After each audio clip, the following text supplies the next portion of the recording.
আসসালামু আলাইকুম ভিউয়ার্স, আপনারা সবাই কেমন আছেন? আশা করি সবাই ভালো আছেন। আল্লাহর রহমতে আমরাও ভালো আছি। আজকে আরও একটা নতুন ভিডিও নিয়ে আসলাম, কিভাবে খুব সহজ উপায় অল্প কিছু উপকরণ দিয়ে কিভাবে নারিকেলের পুডিং বানানো যায়। এখানে আমি ডাবের শক্ত নারিকেলটা নিয়ে নিয়েছি, দেখুন। এখন আমি এখানে আমি ডাবের শক্ত নারিকেলটা নিয়ে নিয়েছি। এখন এটাকে আমি ছোট টুকরো টুকরো করে কেটে নিব।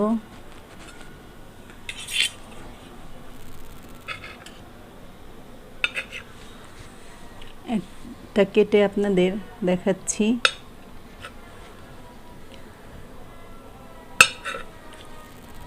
এরকম করে নিয়েছি।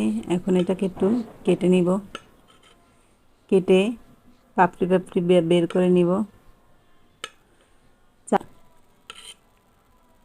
আমি এটাকে শিউলি ফুলের মতন শেপ দিব। আমি একটা কুকি কাটা নিয়েছি। এখন এটা দিয়ে আমি একটু শেপটা দিয়ে নিব।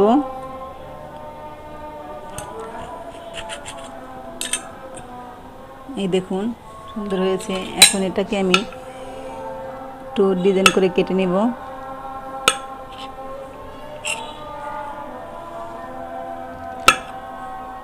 চাইলে একটা হাত দিয়ে দেখাইছি, ওরকম করে করে নিতে পারেন।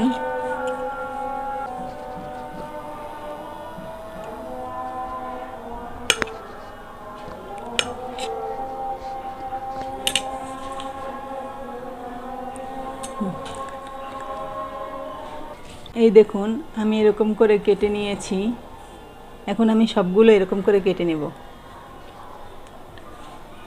দেখুন, সবগুলো এরকম করে কেটে নিয়েছি। এখন আমি এখানে একটা গাজর এরকম টুকরো করে নিয়েছি। গাজরটা এটার ভিতরে দিলেও খারাপ লাগবে না। এখন একটা কেচির সাহায্যে সমান সমান করে কেটে নিচ্ছি।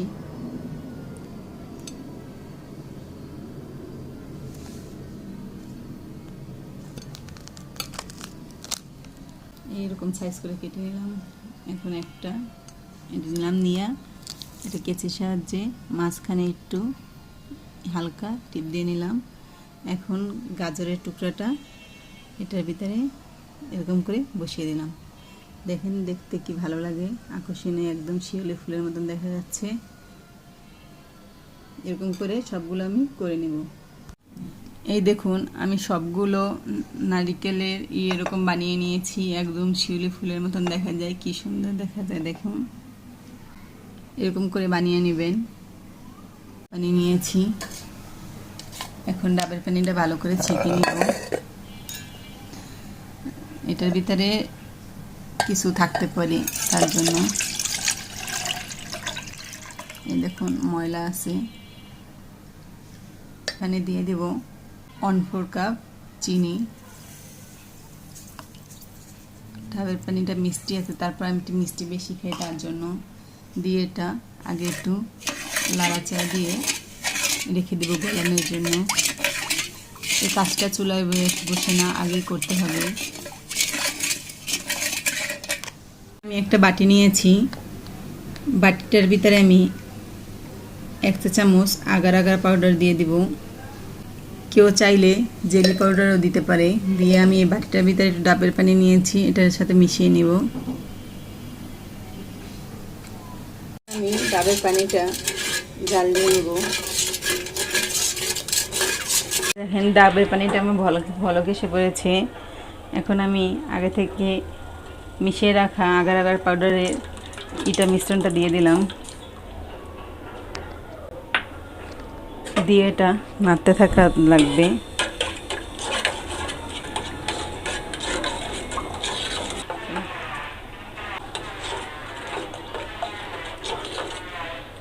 এই যে এটা একদম ঘন হয়ে আসছে।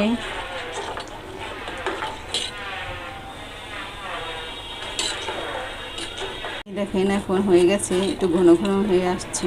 এখন একটা চুলাটা নিভিয়ে দিব। এই যে দেখুন, জেলুটা গরম গরম থাকতেই করা লাগবে। এখন এটার ভিতরে আমি হালকা একটু ফুড কালার ইউজ করলাম, একটু হালকা, বেশি না। দেখেন আমি নারিকেলগুলো এরকম করে সাজিয়ে নিয়েছি। এখন এটার ভিতরে জেলুটা ঢেলে দিলাম।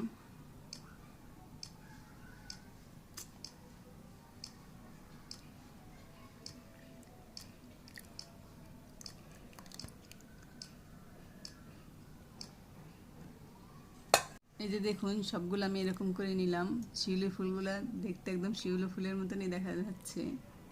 এখন এটা আমি এরকম রেখে দেব। তারপরে কিছুক্ষণ পর ঠান্ডা হলে এটা আমি ফ্রিজে রেখে দেব। এই দেখুন এরকম হয়েছে। এখন এটা আমি এখন 2-3 ঘন্টার জন্য নরমাল ফ্রিজে রেখে দেব। এই যে দেখুন আমার ডাবের পুডিংটা হয়ে গেছে। দেখতে খুব আকর্ষণীয় হয়েছে। এখন এটা আমি একটা প্লেটের ভিতরে ঢেলে নেব।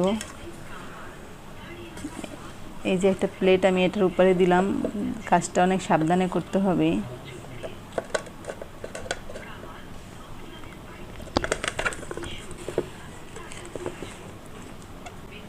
এই যে দেখুন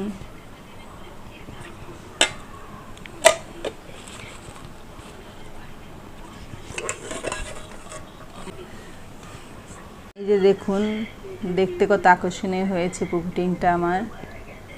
আমি 1 ঘন্টা ফ্রিজে রেখে বের করে ফেলেছি।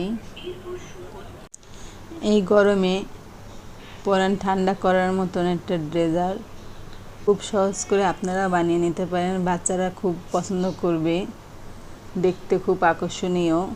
ভিডিওটি ভালো লাগলে লাইক, কমেন্ট, সাবস্ক্রাইব করে আমাদের পাশে থাকবেন। আল্লাহ হাফেজ।